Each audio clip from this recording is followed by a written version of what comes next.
आज की इस वीडियो के अंदर हम बात करने जा रहे हैं कि हमने एक सिंपल कैलकुलेटर बनाना है जिसके अंदर हम लेआउट्स का यूज़ कर रहे होंगे और बेसिक सी जावा की हाउनो होगी हमारी उसके अंदर। अगर आपने बिल्कुल बेसिक सी प्रोग्रामिंग सीखी हुई है जावा की, वो लिस्ट फॉलो करके जो मैंने आपको आई बटन में दी थी, मैं फिर आपको आई बटन में वो लिस्ट दे रहा हूँ। अगर आप वो सीखना चाहते हैं जावा बेसिक तो आप वहाँ से सीख सकते हैं। और अगर आपको बेसिक जावा आती है तो फिर हम सैम्पल कैलकुलेटर की तरफ मूव कर सकते हैं। और आज मैं इसमें लेआउट कंस्ट्रेंट यूज़ करने वाला हूँ ताकि आपको कंस्ट्रेंट लेआउट के साथ जो है वो लेआउट डिज़ाइन करना आ जाए। तो अब यहाँ पर मैं सिंपल कैलकुलेटर बनाने जा रहा हूँ।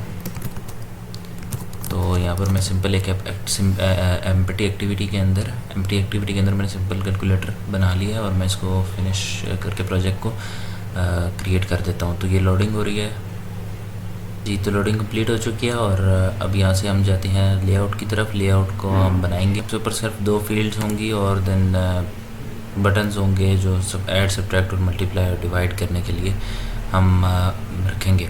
तो यहाँ पर हमने कंस्ट्रेंट लेआउट पहले से सिलेक्ट हुआ है, तो हम यहाँ पर जाते हैं और एडिट टेक्स्ट एक ऐड कर देते हैं जिसकी विड्थ हम 0 dp रखेंगे और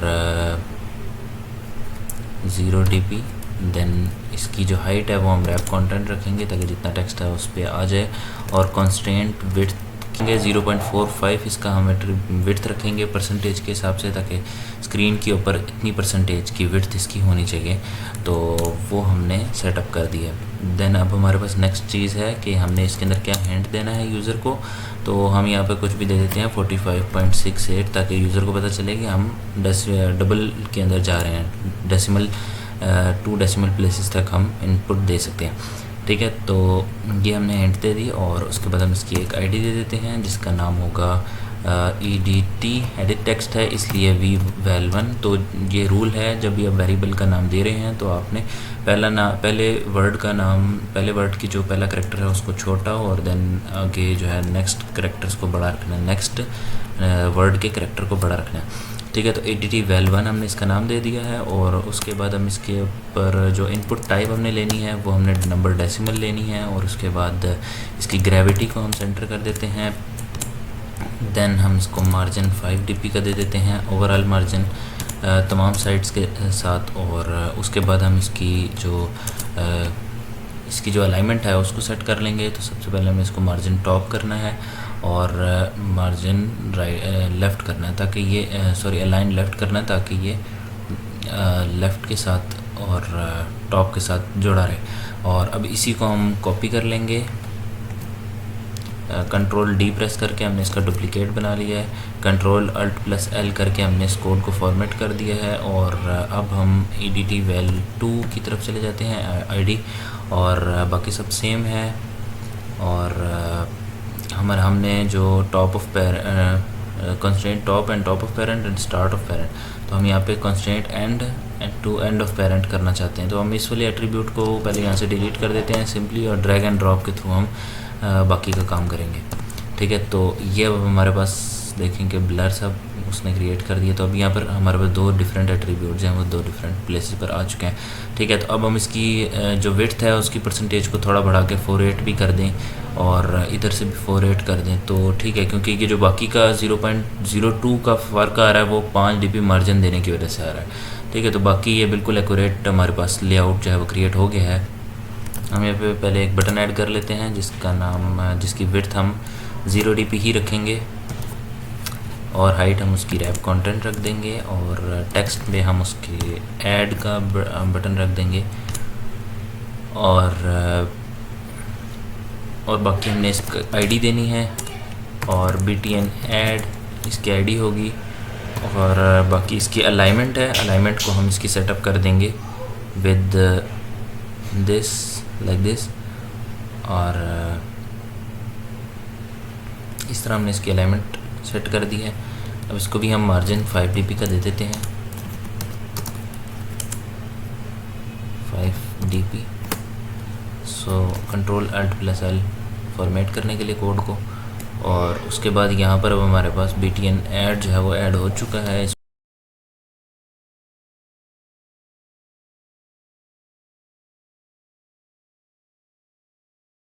तो बेसिक जो चेंजेस थी वो मैंने इन सब बटन्स के अंदर कर दी हैं, लेकिन अभी हमने इसके अलाइनमेंट को सेटअप करना है, इसलिए वो मैंने अभी फास्ट फॉरवर्ड के अंदर नहीं की, मैं आपको समझा के करना चाह रहा था इसलिए।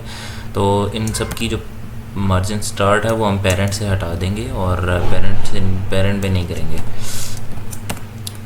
अब इसको आप देखें कि मैं इसके साथ कैसे इसको स्टार्ट से करने जा रहा हूँ ताकि ये डिवीजन इसको मैं एंड पे ले आया और ये सब्ट्रैक्शन जो है वो नेक्स्ट पे चला गया। अब ये देखें BTN ऐड के साथ इसका जो स्टार्ट है, इस सब्ट्रैक्शन के बटन का स्टार्ट कंस्ट्रेंट है, जुड़ा हुआ है एंड के साथ, किस बटन के बटन ID ऐड के साथ, ऐड के बटन के साथ, ठीक है। तो ऐड के बटन से आगे चला गया। अब इसी एट्रीब्यूट को हम कॉपी कर लेंगे और नेक्स्ट वाला में पेस्ट कर देंगे। इसमें हम ऐड के साथ नहीं जोड़ना चाहते बल्कि सब्ट्रैक्ट के साथ जोड़ना चाहते हैं,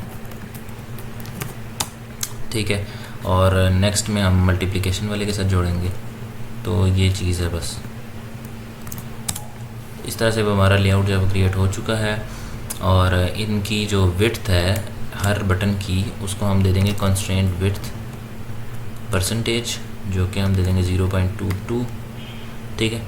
तो यही एट्रीब्यूट हम बाकियों में भी इसको। तो अब हमारे पास बटन जो है वो ऐड हो चुके हैं। तो नेक्स्ट अब हमारा जो चीज़ है वो हमारा रिज़ल्ट है, जहाँ पर हमने रिज़ल्ट शो करवाना है। तो रिज़ल्ट शो करवाने के लिए हम एक टेक्स्ट व्यू का यूज़ करेंगे। टेक्स्ट व्यू के अंदर हम इसको हम रैप कंटेंट दे सकते हैं। ID is TV answer and that's all and text size should be 16 SP। जितना भी टेक्स्ट का साइज़ होता है वो हम SP में देते हैं, और जितना जो बाकी हमने स्क्रीन के ऊपर फॉर्मेटिंग मार्जिन वगैरह या पैडिंग वगैरह देनी है वो हम उसमें देते हैं हम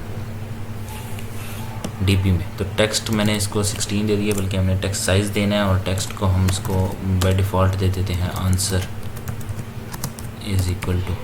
तो ये हम हमारे पास विजिबल हो रहा है। अब हमने इसको इतनी पैडिंग लेके जानी है जितने बटन की विड्थ में, बटन जितना फैले हुए हैं उतना ही टेक्स्ट आंसर भी आना चाहिए। और इनमें से किसी भी बटन के नीचे हम इसको रख सकते हैं क्योंकि सब के सब एक ही साथ अलाइंड है, ठीक है। तो अब हमने इसको उन बटन्स के नीचे रख दिया, लेकिन अब हम इसको मार्जिन टॉप भी दे देते हैं ताकि ये थोड़ा सा यूनिकली आइडेंटिफाई हो जाए। तो 20 dp का हमने इसको मार्जिन टॉप दे दिया है, और इस तरह से अब हम इसको यूज़ कर सकते हैं। अब हम बैकएंड लॉजिक की तरफ जाते हैं। तो जावा की जो मेन क्लास होती है वो हमारी बैकएंड की लॉजिक होती है। तो जावा की डायरेक्टरी के अंदर यहाँ पे सारी जावा की क्लासेस होती हैं इस डायरेक्टरी के अंदर। तो जितनी भी हमारी स्क्रीन्स होंगी उन सब से रिलेटेड एक एक जावा की क्लास भी बनेगी, और उसके अलावा भी हम जावा की क्लासेस मज़ीद बना सकते हैं अपनी लॉजिक को या अपनी फंक्शनैलिटी को ऐड करने के लिए एज़ पर आवर नीड। तो ये हमारा लेआउट जो है वो डिज़ाइन हो चुका है। अब हम जाते हैं इसकी बटन्स की तरफ। हम इसको एक बटन को लेकर चलूँगा क्योंकि मैं आपको एक चीज़ समझाना चाह रहा हूँ, एक चीज़ आपको सिखाना चाह रहा हूँ। तो BTN ऐड हमने इसके अंदर ऐड कर दिया, और यहाँ पे हम इसकी कॉस्टिंग देंगे बटन, और फिर उसके बाद find view bye ID r.id.btn add, और ये सब हमने किया।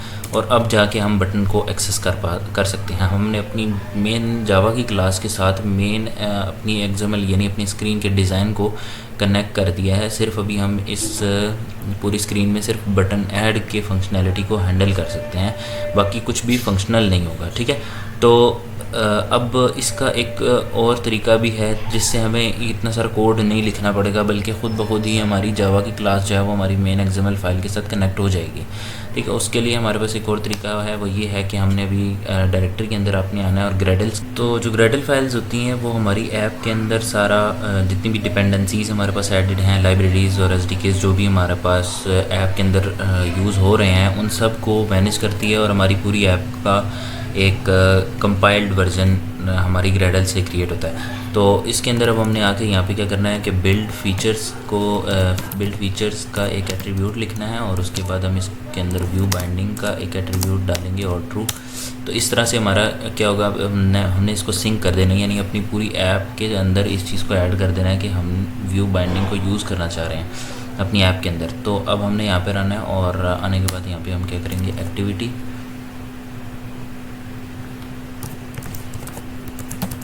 मेन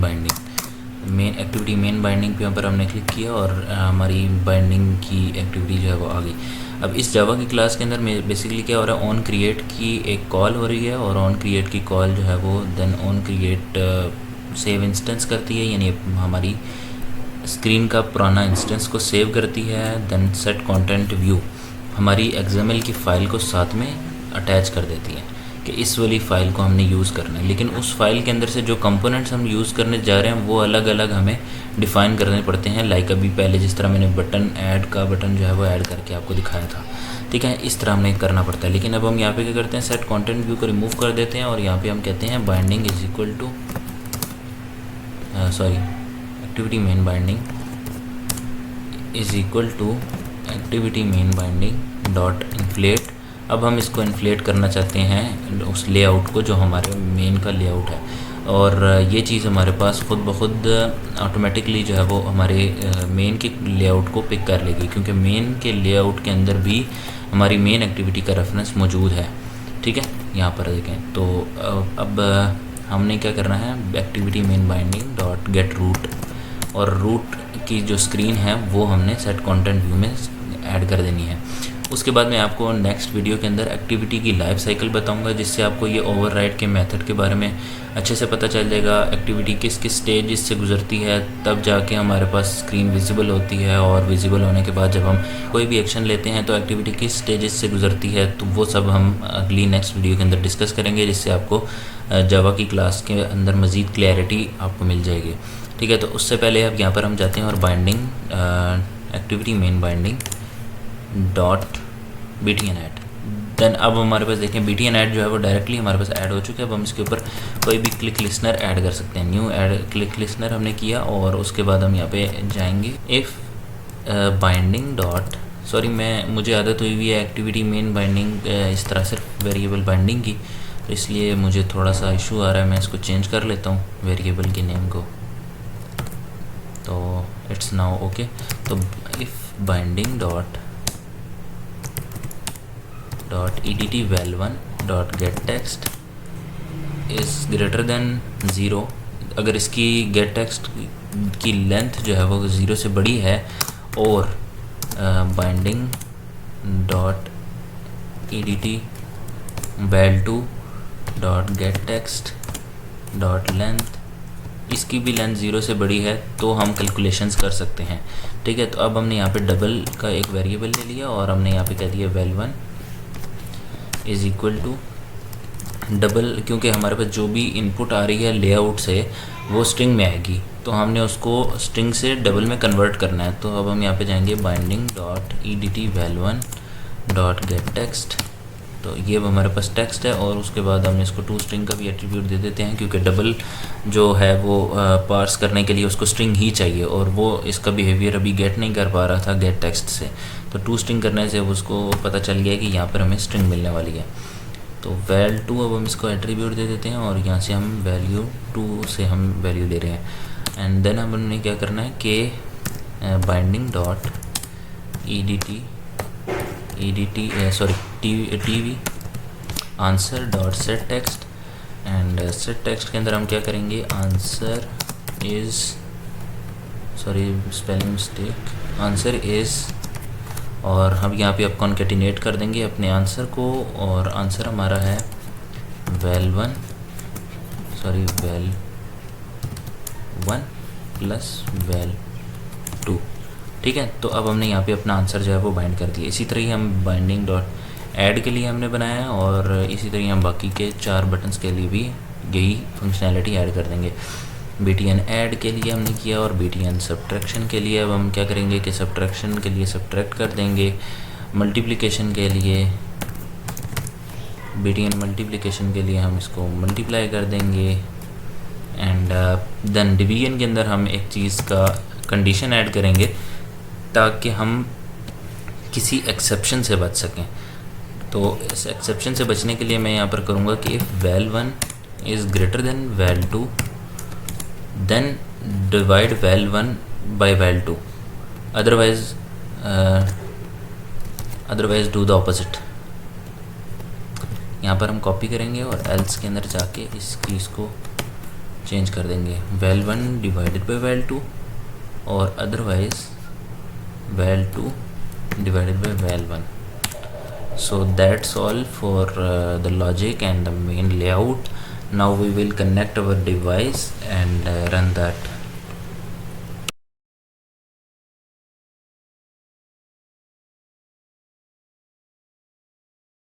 तो यहाँ पर हमारे पास ऐप जो है वो रन हो चुकी है और इसके अंदर हमारे पास डिफरेंट नंबर्स हैं। यहाँ पर अभी आप इनपुट टाइप डेसिमल नंबर देने की वजह से अभी आप देखें कि कीबोर्ड जो है वो हमें नंबर शो कर रहा है। अदरवाइज़ हमें कीबोर्ड जो है वो दूसरा QWERTY वाला कीबोर्ड शो होता है जिसपे हम अल्फ़ाबेट्स ऐड कर सकते हैं। तो यहाँ पर अब मैं 43 ऐड करूँगा। हमने हिंट दी थी इसलिए वो जब हमने टेक्स्ट ऐड किया तो हिंट रिमूव हो गई और हमारा टेक्स्ट आ गया। तो अब हम यहाँ पे मैं 43.52 और 45.14 इनको ऐड करूँगा तो एडिशन पे हमारे पास आंसर आ जाएगा एंड देन सब्ट्रैक्शन पे हमारे पास आंसर आ जाएगा -1.619 एंड समथिंग। और आंसर मल्टीप्लिकेशन पे आ रहा है, डिवीजन पे ये आंसर आ रहा है और प्लस पे ये आ रहा है। मतलब लाइक अब हमारे हर बटन के ऊपर हमारा एक्शन जो है वो परफॉर्म हो रहा है। तो ये अब हमारे पास एक्शन इवेंट लिस्नर भी इम्प्लीमेंट हो गया। हमने लेआउट कॉन्स्टेंट लेआउट को यूज़ करके एक लेआउट भी बनाया है इस वीडियो के अंदर। अगर आपको वीडियो अच्छी लगी है तो सब्सक्राइब कर दें चैनल को और इस प्लेलिस्ट को फॉलो करते रहें मज़ीद सीखने के लिए। Thanks for watching. अल्लाह हाफिज़।